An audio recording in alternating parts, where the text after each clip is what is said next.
Vijayawada పెద్దిరెడ్డిపై TDP నేత Buddha Venkanna fight మద్యం తాగడం ఆరోగ్యానికి హానికరం అని గతంలో ఉండేది.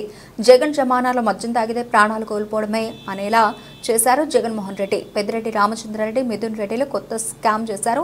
మద్యం అడ్డు పెట్టుకుని వేల మంది ప్రాణాలు తీశారు. ఈ అమ్మకాల ద్వారా వచ్చిన సొమ్మును వాటాలుగా ముగ్గురు పంచుకున్నారు. ముందస్తు బెయిల్ కోసం మిథున్ రెడ్డి కోర్టులో పిటిషన్ వేశారు.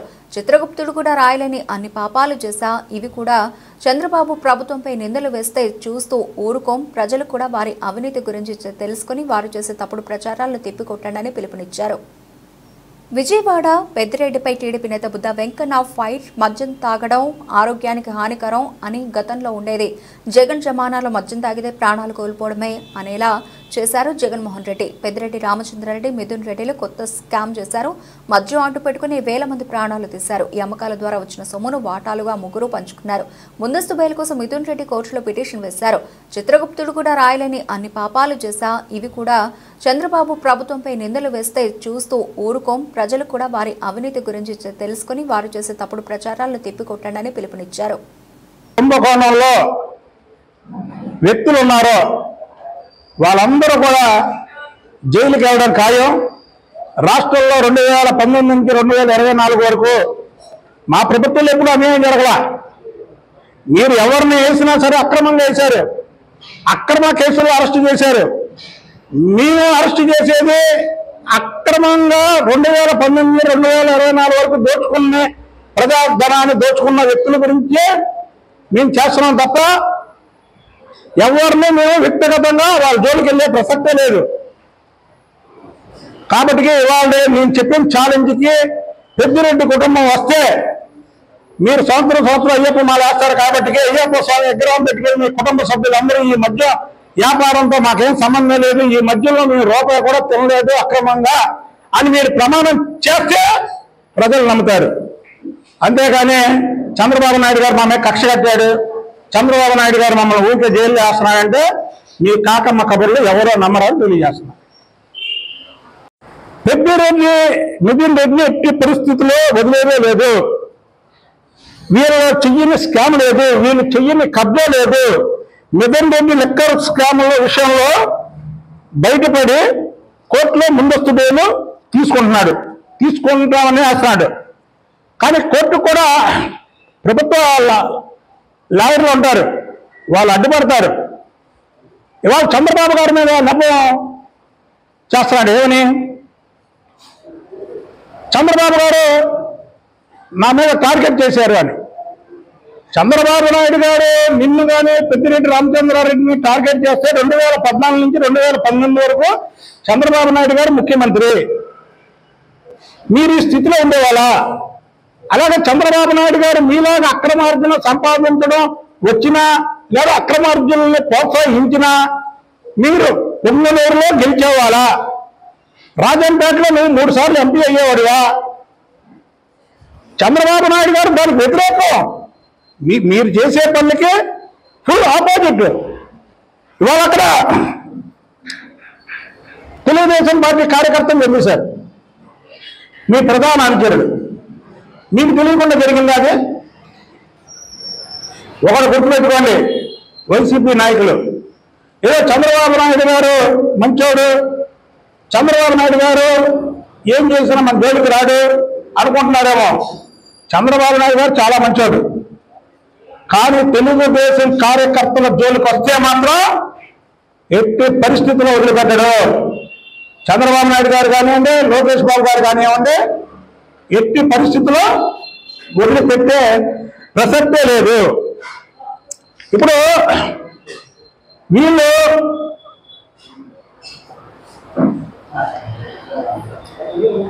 ఏడాది మద్యం అమ్మకాల ద్వారా జగన్మోహన్ రెడ్డి ప్రభుత్వానికి 23,800 కోట్ల రూపాయల ఆదాయం వస్తే ఛత్తీస్గఢ్ ప్రభుత్వానికి లభించింది కేవలం 6,000 కోట్లే. అయితే ఛత్తీస్గఢ్లో 3 ఏళ్ళలో 2,000 కోట్ల విలువైన మద్యం కుంభకోణం జరిగింది.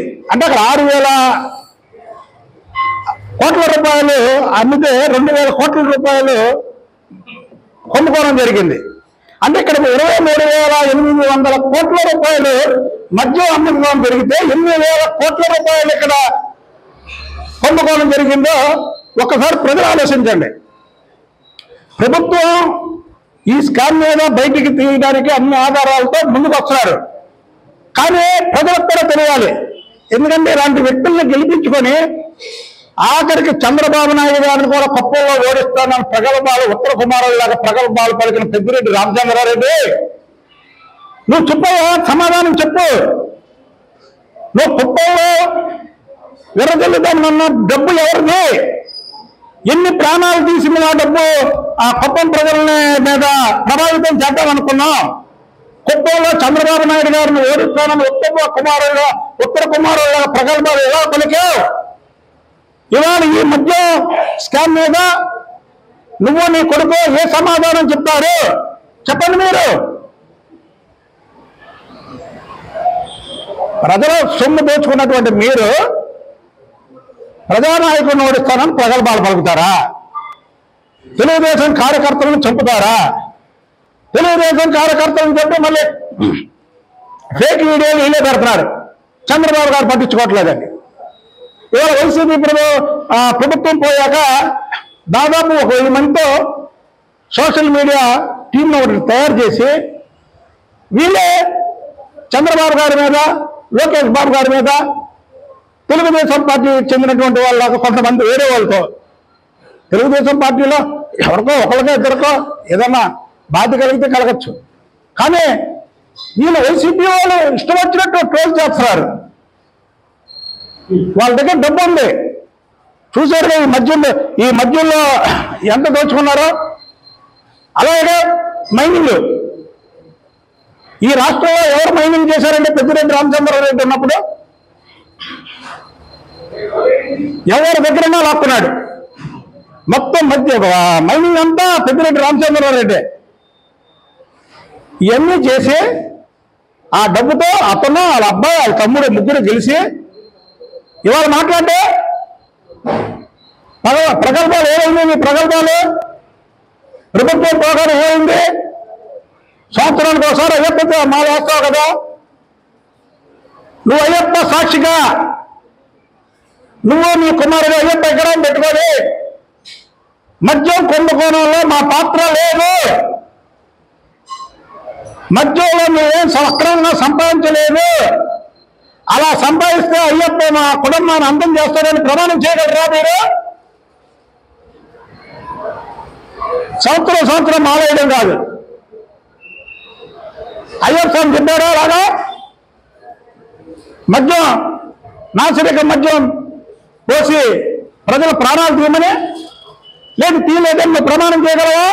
మీ కుమారుడు ప్రమాణం చేయగలరా? మీ కుటుంబ సభ్యులు అందరూ వచ్చి నుంచొని అయ్యప్ప దగ్గర ప్రమాణం చేయగలరా? చెప్పండి. నేను ఇప్పుడు చంద్రబాబు గారి దగ్గరికి వెళ్ళి ఆవిడేం లేదని చెప్తా. మద్యం మీద, మద్యం తాగడం ఆరోగ్యానికి హానికరం అని ఉంటది. ఇది ఒకప్పటి మాట. జగన్మోహన్ రెడ్డి 2019లో ముఖ్యమంత్రి అయిన తర్వాత మద్యం తాగడం ప్రాణాలతో చెలగాటం, అంటే చనిపోతారని. ఒకప్పుడు చంద్రబాబు నాయుడు గారు వచ్చాక రౌడీజాన్ని ఉక్కుపాదంతో అనిచేశారు. ఒకప్పుడు కిరాయి రౌడీలు ఉండేవాళ్ళు. ఎవరినైనా మర్డర్ చేయాలంటే కిరాయి తీసుకొచ్చి మర్డర్లు చేయించేవాళ్ళు. ఆ సంస్కృతిని చంద్రబాబు నాయుడు గారు ఉక్కుపాదంతో అనిచేశారు. కానీ ఈ జగన్మోహన్ రెడ్డి, పెద్దిరెడ్డి రామచంద్రారెడ్డి, పెద్దిరెడ్డి మిథున్ రెడ్డి, వీళ్ళు ముగ్గురు కూడా 2019లో ఒక కొత్త స్కామ్ని తెరలేపారు. ఏంటంటే మద్యం ద్వారా కొన్ని వేల కుటుంబాలను చంపేయచ్చు. అయితే ఆ చంపడంలో మనకి ఆదాయం ఉంటుంది అని పెద్దిరెడ్డి కుటుంబానికి చెందినటువంటి డిస్టిలరీలని ప్రభుత్వానికి అందజేసి దాని ద్వారా ప్రతిరోజు కూడా జగన్మోహన్ రెడ్డి, పెద్దిరెడ్డి రామచంద్రారెడ్డి, పెద్దిరెడ్డి మిథున్ రెడ్డి ఈ వాటాలు పంచుకునేవాళ్ళు. ఇవాళ లెక్కర్ స్కామ్ బయటకు వచ్చి పెద్దిరెడ్డి మిథున్ రెడ్డి నిన్న ముందస్తు బెయిల్కి పిటిషన్ వేశాడు. ఇది కరెక్టా అని మిథున్ రెడ్డిని నేను అడుగుతున్నా. ఆఖరికి చిత్రగుప్తుడి పుస్తకంలో కూడా మీ గురించి రాయడానికి పేజీలు మెదలక పుస్తకం నిండిపోయిందంట. మన కళ్ళకు వచ్చి చిత్రగుప్తుడు చెప్పారు నాకు. జగన్మోహన్ రెడ్డి ప్రభుత్వంలో మీరు అన్ని పాపాలు, అన్ని అరాచకాలు చేశారు. మీరు ఈ రాష్ట్రంలో దోచుకున్న డబ్బులు, ఏదైతే మద్యం ద్వారా దోచుకున్న డబ్బులు, ఒక మైనింగ్ వ్యవస్థను పెట్టుకొని మీరు జగన్మోహన్ రెడ్డి మైనింగ్ మినిస్టర్ మీకు ఇవ్వడం అనేది కూడా చాలా దారుణం. మీరు ఏ వ్యాపారం ఉంటే ఆ వ్యాపారానికి సంబంధించినటువంటి ప్రభుత్వంలో పదవి చేయకూడదని ఒక డేటా ఉంది. దాన్ని కూడా అతిక్రమించి పెద్దిరెడ్డి రామచంద్రారెడ్డికి మైనింగ్ మంత్రి ఇచ్చాడు. ఈ డబ్బు మతంతో ప్రజల ప్రాణాలు పోయి ఈయన దోచుకున్న డబ్బుతో కుప్పంలో చంద్రబాబు నాయుడు గారిని గెలవనని అక్కడ డబ్బు మతంతో వెళ్ళి 2 సంవత్సరాలు పెద్దిరెడ్డి రామచంద్రారెడ్డి విర్రవీగాడు. పెద్దిరెడ్డి రామచంద్రారెడ్డి ఎంత విర్రవీగినా కుప్పం ప్రజల డబ్బులకు లొంగక, నీ పాపిష్టి సొమ్ము మాకు అక్కర్లేదు, మాకు చంద్రబాబు నాయుడు గారే కావాలి అని అత్యధిక మెజార్టీతో గెలిపించారు. 2 సంవత్సరాలు పెట్టి పాగా వేశాడు. అక్కడ చంద్రబాబు నాయుడు గారిని గెలవనోనో, చంద్రబాబు నాయుడిని గెలవనోనని. ఆఖరి చంద్రబాబు నాయుడు గారు పొంగనూరు పర్యటనకి వెళ్తే చంద్రబాబు నాయుడు గారి మీద కూడా దాడి చేసినటువంటి పెద్దిరెడ్డి రామచంద్రారెడ్డి చెప్పారు నీకు. చిత్రగుప్తుడి పేజీలో పెద్దిరెడ్డి రామచంద్రారెడ్డి, పెద్దిరెడ్డి మిథున్ రెడ్డి చేసిన అరాచకాలు, పాపాలు చిత్రగుప్తుడి పుస్తకంలో కూడా నిండిపోయి ఇంకో పుస్తకం తెప్పించుకునే పనులు అన్నారు. చిత్రగుప్తుడు అన్ని పాపాలు చేశారు. నేషనల్ క్రైమ్ రికార్డు బ్యూరో గతకాలం ప్రకారం 2018తో పోల్చుకుంటే 2019, 24 మద్యానికి బానిసే చనిపోయిన వారి సంఖ్య 100% పెరిగింది. ఇది మేము చెప్పే లెక్కలు కావు. నేషనల్ క్రైమ్ రికార్డ్ అంటే భారతదేశానికి సంబంధించినటువంటి క్రైమ్, ఏ విధంగా ఎంతమంది చనిపోయారు, హత్యలు ఎంతమంది గాయించారు, రోడ్డు ప్రమాదంలో ఎంతమంది చనిపోయారు, మద్యం తాగి ఎంతమంది చనిపోయారు అనే ఒక లెక్కలు ఉంటాయి.